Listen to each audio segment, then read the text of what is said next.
It's time to try another cook-at-home gift pack ramen from Zen Market. Zen Market is your middleman for getting goods straight from Japan to your door. They can hook up clothing, toys, ramen, anything really.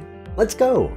I tried Hirugao at the Tokyo Ramen Street back in 2010 when they first opened. Since then, many shops in the area have changed, but Hirugao has remained a constant.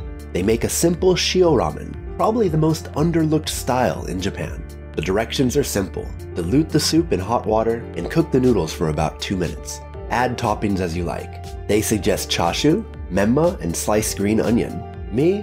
I didn't have time to cook anything myself, so I walked 2 minutes to my local 7-Eleven for some packaged goods. Kakuni, which is stewed pork, and some seasoned, half-cooked eggs. Not sure how good these are. It's my first time. Well, I fried up the chashu and gave the egg a quick simmer to get it warm. Let's eat! Although shio ramen is considered simple, the underlying umami flavors are quite intense. Most Americans know chicken soup, and this is chicken soup kicked up Japanese style. The noodles are thin and wavy, a nice match. As for the 7-Eleven toppings, they were surprisingly excellent. Especially the tasty Hanjuku tamago. See what I did there?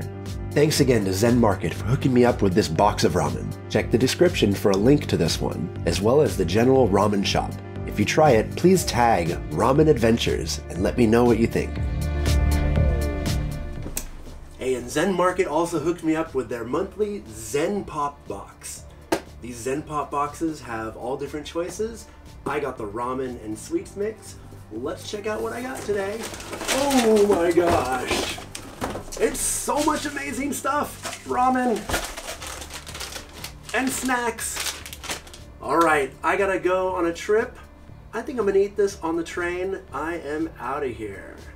Thank you very much to Zen Pop, Zen Market for sponsoring this video, and we will catch you next time. Crush it!